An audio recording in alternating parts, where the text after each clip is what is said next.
o volume de água que recebe sol é muito grande em relação ao volume de água que não recebe sol. A gente chama isso de zona eufótica. Quanto maior é essa zona eufótica, maior é a possibilidade de desenvolvimento de algas.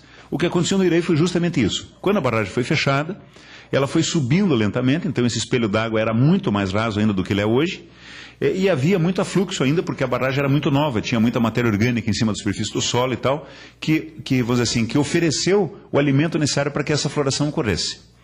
Quando essas algas aumentam sua população, elas podem causar 3 tipos de problema. O primeiro, a produção de substâncias, como geosmina, metil-isoborneol, que aconteceu naquela época. Como é que é? Geosmina tem cheiro de terra e metil-isoborneol que tem cheiro de BHC. Então são substâncias químicas. Geosmina. Geosmina. É a tia da Esther. Desenha a cadeia disso aí pra você ver. Cadeia orgânica. Dá uma árvore genealógica quase. Continua, professor. Então, Desculpa a distração. Vamos lá. Então, essas substâncias naturais produzidas por essas algas, essas que eu me referi, elas não são, assim, não causam problema à saúde. Mas elas trazem problemas na qualidade da água. Problema de odor e de sabor. Foi o que aconteceu ali em 2001. Exatamente. Agora, essas algas, elas são potencialmente tóxicas.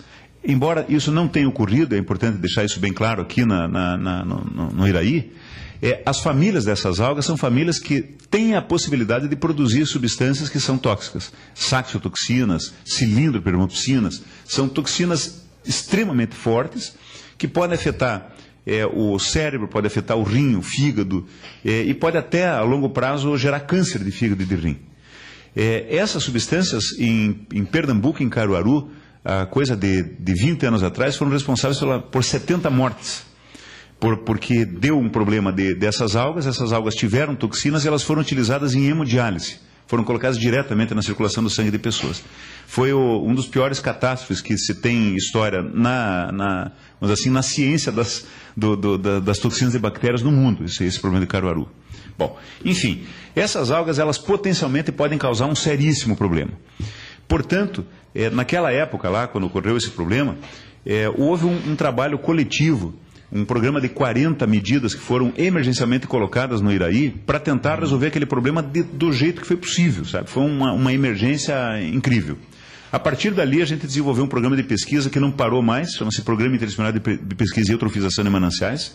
Ele já produziu um livro em 94, em que a gente fez um sumário de tudo que a gente aprendeu com aquele acidente de 91, com aquele evento de 91, e desenvolvemos um programa de prevenção à eutrofização em todos os reservatórios. O evento de 91 é esse de Caruaru, que matou 70 pessoas com toxina. Exatamente. Em 2001, de 2001 em Curitiba, não é tão grave. Não é tão grave. Aqui a gente não teve produção de toxinas. Contudo, a gente já tinha no passado vivido um problema de eutrofização na barragem do Passaúna, que também tivemos já problemas em Ponta Grossa. Enfim, todas as barragens da região metropolitana de Curitiba, a gente vai ter esse tipo de problema. Esse é um problema que daqui 10, 15 anos a gente vai ouvir falar muito no mundo. Vamos dizer assim, a eutrofização, porque o mundo inteiro, para solucionar o problema da crise da água, que cada vez está se alastrando mais, adota o uso de barramentos para fazer isso. Se essa barragem... E nos barramentos isso acontece com mais frequência. Exatamente. Tá. A eutrofização ocorre sempre em barramentos. Aí, na pior das hipóteses, vai ter outro Caruaru.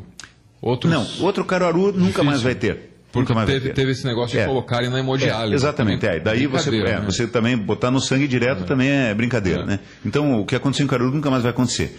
Mas, de qualquer forma, o que é importante é que todas as medidas para controle de eutrofização necessariamente têm que ser preventivas. E uma outra coisa muito importante é que quando se tem um reservatório, você tem que ser muito mais cuidadoso do que quando se faz a captação diretamente de rio. Rock, música, informação e atitude. A partir daqui, nosso desafio é usar da melhor maneira possível o tempo que nos resta para que o professor Cleverson Andreoli possa responder as muitas perguntas de ouvintes que nós temos aqui. O Cleverson é doutor em Meio Ambiente e Desenvolvimento, professor dos cursos de pós-graduação e mestrado da FAI. Ele tem um estudo sobre a captação e o abastecimento de água em Curitiba, e o estudo dele mostra para a gente que a partir de 2050 se esgotam as capacidades de captação de água em Curitiba. Não há mais o que explorar nesse sentido. E a partir daí a gente também fica sujeito ao problema das águas, da toxina na água. Por quê? Porque a água vai vir de barragens e em barragens costumam ter algas. Mas vamos lá, as participações dos ouvintes. Esther Atanásio, o que é que nos chega? O David mandou uma pergunta por SMS. Ele quer saber se existe possibilidade de retirar o sal da água do mar e se isso poderia nos ajudar. Sim, já há alternativas tecnológicas de osmose reversa, de ultrafiltração, de uso de membranas, que são capazes de melhorar e de permitir a utilização de água do mar. O grande problema é que essas técnicas são caras e o custo energético é muito alto, porque em geral a gente trabalha com altos níveis de pressão. Então, essas técnicas podem ser utilizadas, contudo elas têm dois problemas: alto custo financeiro e alto custo energético. Mais uma participação, essa aqui nos chega pelo Twitter. O Chaiton Gustavo, Chaitinho no Twitter. Depois de 2050, não haverá mais água? Vamos explicar aqui para ele. Não, haverá água. Até o ano 2050 nós vamos ter 33 mil litros por segundo correndo nos rios de Curitiba. Só que toda essa água vai ser utilizada para atender uma população de 8 milhões e 300 mil habitantes. Então, o que eu quero dizer com isso é que, a partir de 2050, a gente vai conseguir abastecer os 8,3 milhões de habitantes que vão morar em Curitiba. Mas daí para frente não tem, a gente não pode mais crescer. Isso nos leva a algumas considerações. A gente não pode pensar que Curitiba vai parar de se desenvolver em 2050. Então, a carência de água vai ser um desafio para a manutenção do nosso desenvolvimento. O que nós vamos poder fazer daí para frente? Vamos poder buscar água de 100 km de distância, mas aí um custo energético extremamente elevado, etc. Vamos poder economizar o uso, vamos poder racionalizar o uso na casa de cada um. Cada um usar menos água, isso é possível. Nós vamos poder tratar o esgoto de forma que o esgoto possa ser utilizado para determinados usos. Em alguns lugares, até mesmo para abastecimento público se faz o reuso de esgoto. Aqui, muito provavelmente, a gente poderia fazer o tratamento de esgoto para utilização para usos menos nobres do que abastecimento público, como, por exemplo, para determinados usos industriais que não tenham tanta demanda, para lavagem de calçada, etc, etc. A própria segregação da água dentro da casa do cidadão.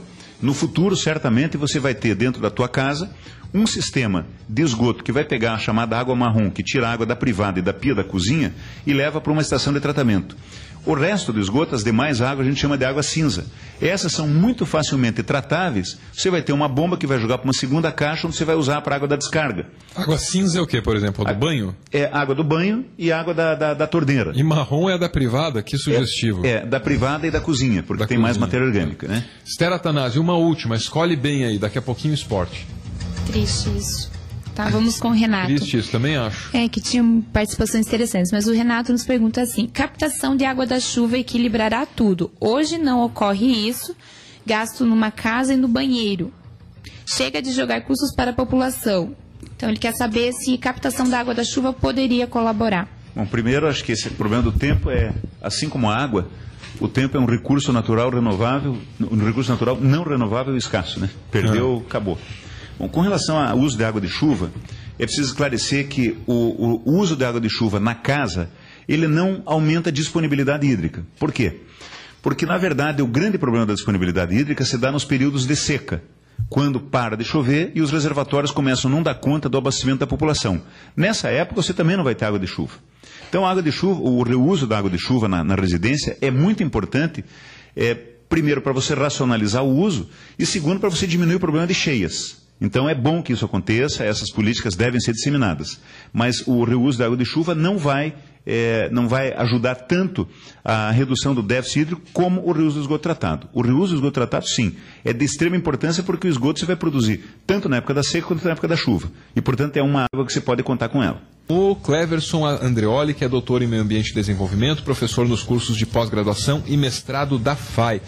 Ele falou sobre as perspectivas para o abastecimento de água no futuro de Curitiba. Algumas coisas que eu aprendi com a nossa conversa aqui, professor, só para a gente encerrar.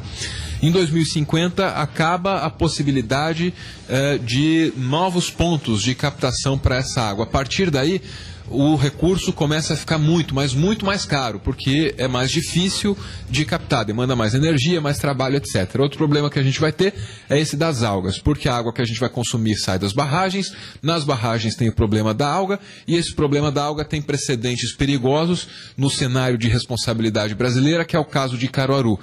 Foi parar direto no sangue das pessoas, e 70 pessoas morreram. Então é algo a se temer, é algo a se cuidar no futuro. Mas a perspectiva não é pessimista, ou completamente pessimista, porque se a gente agir direitinho até lá, a gente consegue postergar esse cenário aqui, né?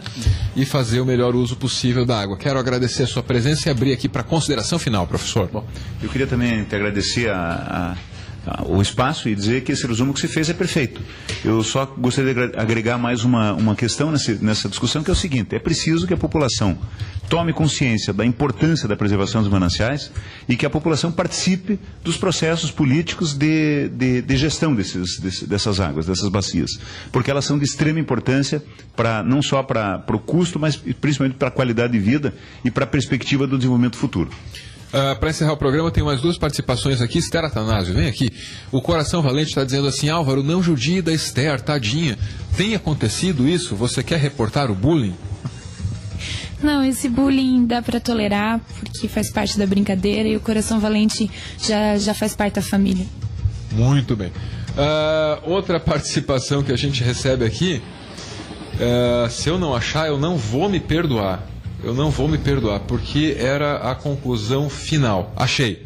Rafael Duarte, professor, a única coisa infinita é a capacidade humana de fazer besteira. Quer dizer, a água vai acabar, mas a nossa capacidade de fazer besteira não. Mas talvez a gente tenha uma outra capacidade infinita, que é a capacidade de fazer coisa certa, de inventar a novidade, né? Então acho que a gente tem que inventar um jeito novo para tocar o barco para frente, para fazer com que a qualidade da água melhore, tanto sob o aspecto tecnológico quanto sob o aspecto social. A gente encerra com o Galeria 91, que hoje nos traz as seguintes opções. Como é aniversário de 39 anos de Rodolfo Gonçalves Leite de Abrantes, o Rodolfo, ex-vocalista do Raimundos e do Rodox, as opções são essas: Raimundos ou Rodox. Raimundos com a mais pedida, ou Rodox com Quem Tem Coragem Não Finge. Professor Cleverson, e aí? Bom, já que não tem Pink Floyd nas opções, vamos com Raimundos, a mais pedida. Gostei de tudo que foi dito aqui, até das referências musicais, professor. Tá tudo certo nessa conversa. Raimundos, a mais pedida, encerra o 91 Minutos de hoje. Muito obrigado pela audiência e até amanhã. Rock, música, informação e atitude.